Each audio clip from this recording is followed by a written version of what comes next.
Alright, so I'm in a new place. Just finished moving to Texas and getting sort of oriented and figuring out how to film the board in my new apartment. So today, to keep it a little bit simpler, I decided to go ahead and answer this comment, or these comments about how I got out of Calc 3. To be clear, I'm talking about multivariable calculus. That is the form of calculus that was Calc 3 at my undergraduate institution. So that is talking about things in 2 and 3 variables. In theory, you could be talking about n variables, and you're focused on the calculus of those types of functions. So you're doing things like differentiation and integration, and those all fall under the umbrella of limiting processes. Hey, so this is Nathan editing. This clip here doesn't really have anything to do with the topic of this video, but I just wanted to say that while I was doing a screen recording of something that'll come up later in the video, I actually found like a detailed plan that I wrote myself that breaks down each section and where I was getting the material from for each topic that I was learning while doing this Calc 3 thing. So I've actually gone ahead and just included that breakdown in the description below. It breaks down things into the 18 different concepts, and some of those have subsections. Also, I've gone ahead and included all of the problem sets that I did from the textbook that I used as well, if you're interested in that. So that's there. But otherwise, I'm just going to start talking about the strategy and what I did. So I guess the first thing that I did, and the first thing that I would recommend to someone who is trying to learn Calculus 3 before they get into college in hopes to skip that class, is to figure out what your institution is doing for Calculus 3 and what that looks like, what material are they covering, and focus yourself that way. I got really lucky because I was able to find a professor who had their website updated with their course information, which included the textbook for Calculus 3. And generally that's standardized across calculus sections at a particular place, although the contents of that course may differ from place to place. So it's important to do your research beforehand. For me, that meant using this dude, John Rogowski's calculus. I got the second edition because I didn't want to spend more than an arm and a leg for this book. This book is, well, when I got it, it was like $200. So yes, that book is expensive, but for my goal, I was trying to figure out and learn as much information that was parallel to what was being taught at my institution. If you're just trying to get the big ideas of Calculus 3, you don't have to spend a ton of money on a book. There are several textbooks out there that have similar amounts of problems, similar content, that are way cheaper. And if you don't even want to go the book route, there are several online resources that go through many of the topics in calculus. So the only caveat I would give to using an online resource is that if you do go the online route, make sure that you have a source of problems. I'm going to harp on this in a second. But in short, problems are important. So after all that initial research, I was able to sort of segment out the major concepts that I was going to need to cover for Calculus 3. And they fell into 3 different categories. There is the fact that we're working in higher dimensional spaces and you're thinking about analysis in those higher dimensional spaces. So there are higher dimensional space ideas that you need to get comfortable with. And then there is differentiation in those higher dimensional spaces and integration in those higher dimensional spaces. So you've got all of these things there. And then at the end, you have what I like to think of as like the typical calculus synthesis theorems, because they sort of pull in a lot of the ideas that you're thinking about, especially in Calculus 3. Those are Green's, Stokes, and the divergence theorem. So you're probably asking, like, how do you learn all of these things and how did you do it? So in every one of my undergraduate math classes, whether that was in the first lecture or somewhere on the syllabus, my professors always mentioned in some form or another that math is a skill and problems are your opportunity to practice doing the skill of math. And that's one of the major reasons why math problems are very important, especially when you're doing computational calculus, which at American universities is usually the majority of what you're doing in problem sets and on exams for calculus sequences. Problems, you can break them out into two directions. There are the quality of the problems that you're doing and the quantity of problems that you're doing. Quality, I don't mean that like it's well written necessarily. I just mean that quality is like the quality of thought that you have to put into it. How much time does it take for you to think about the problem before you have a direction to a solution? And so generally, like, quality is pretty laid out in textbooks. There's like this unsaid math rule that you should write your problems in math texts so that the first problems are easier and the later problems are harder or just more involved. So textbooks can help get a handle of what quality of problem means here, and it can be hard to figure it out, especially when you're self-studying a topic. But some things to look for when you're just looking for quality problems are, well, like how many words are in the problem, is the solution available, and what is the number of the problem in the book. So the reason I bring up solution availability is because I am someone who actually, I don't really like solution manuals, honestly. I think it's like, it ruins the whole learning process of doing a problem, because especially in self-learning, there's a huge temptation to just be like, oh, I don't know how to approach this. I'm going to go look in the back of the book and I'm going to find the answer. I would recommend against doing that. And I would recommend doing a handful of problems that do not have solutions in the back of the book, or the solution is not easily found elsewhere, because it will give you something that you can continually think on if you don't get it right away. And you can do that classic math thing of working on a problem in the background, just like in the back of your head, for anywhere from like a couple hours to like a week. So with that aside, the other thing to mention about quality of problems is that it's not a good or bad thing. It's more of like a low and high thing.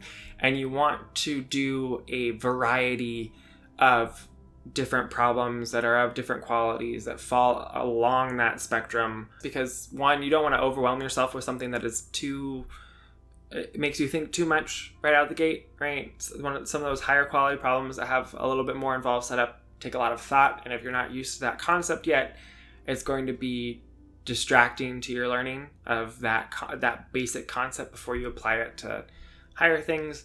But then also like those lower quality problems that are more simple and just are like solve this integral or do this derivative, those are going to give you a computational foundation for thinking about the problem, and also like lay the very thin layer of like basic, this is what this thing is, and you can build from there. The other thing to talk about is quantity. So the quantity of problems comes from how difficult the concept is. The more difficult the concept is, the more practice you should expect yourself to need. With more practice requires more problems. So I don't know if this is obvious or not, so I'm going to say it anyway, because I think that's something that mathematicians should do. When they say that things are obvious, they should just say it anyway. Difficulty here is not something that is determined by where a concept comes up in a book. Just because Green's theorem and Stokes' theorem and the divergence theorem are the last things, in my case, in my book, that doesn't mean they were the hardest for me to pick up.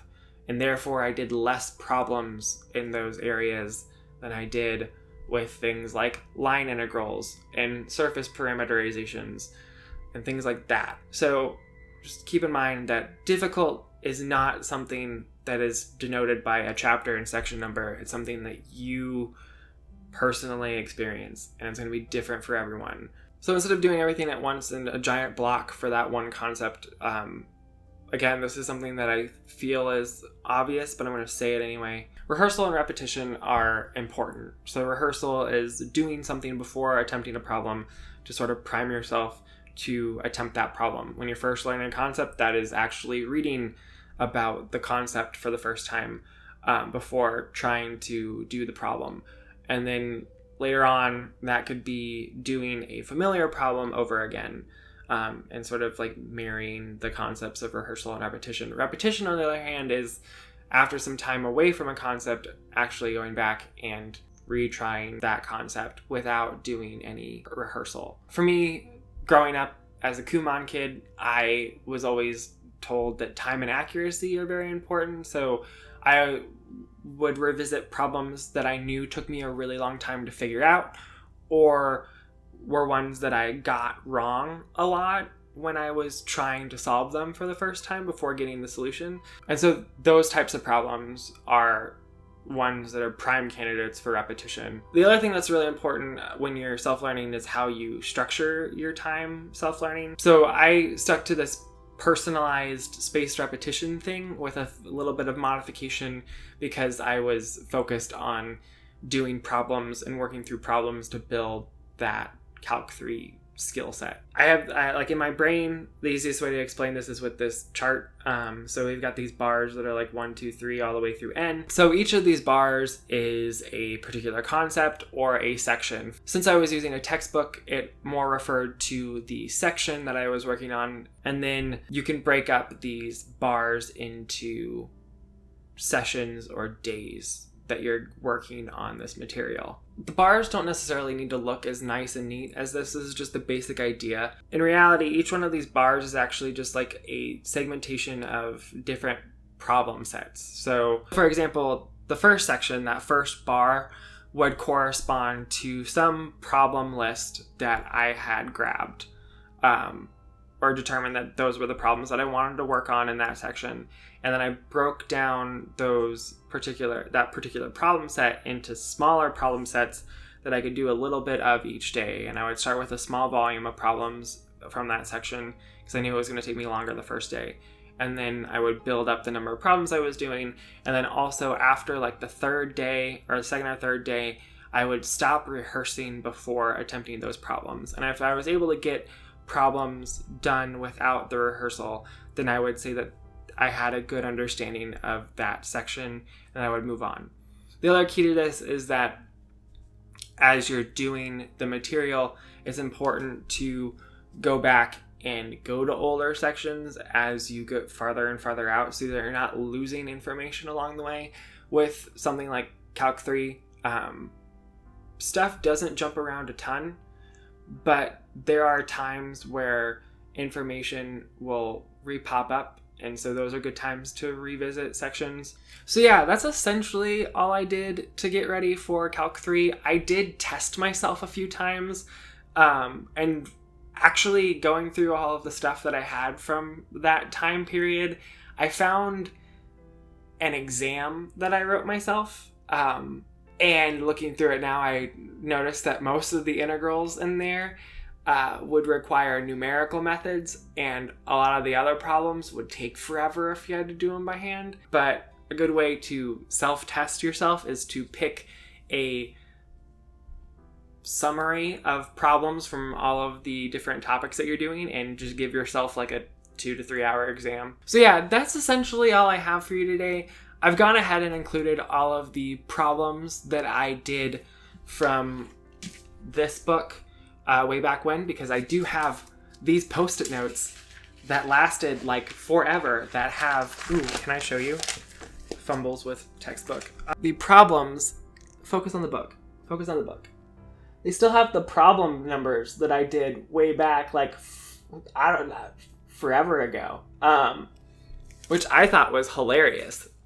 So shout out to younger me as well for making writing this video not as bad, and also for allowing me to provide a problem set for Calc 3 problems that will help you, get a holistic view of topics in Calc 3.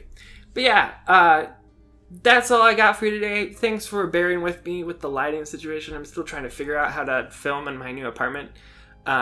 So it's a learning curve, and we'll get there together. It'll be great. The chalkboard at least looks great, so I figured that out, and that was the main barrier to filming again.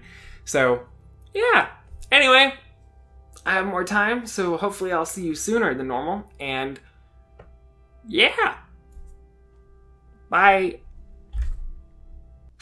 It died right after I put my hand up to the thing. That is amazing. Yes, I am in a new place. I'm in Texas. I moved across the country. 2, 3, 2.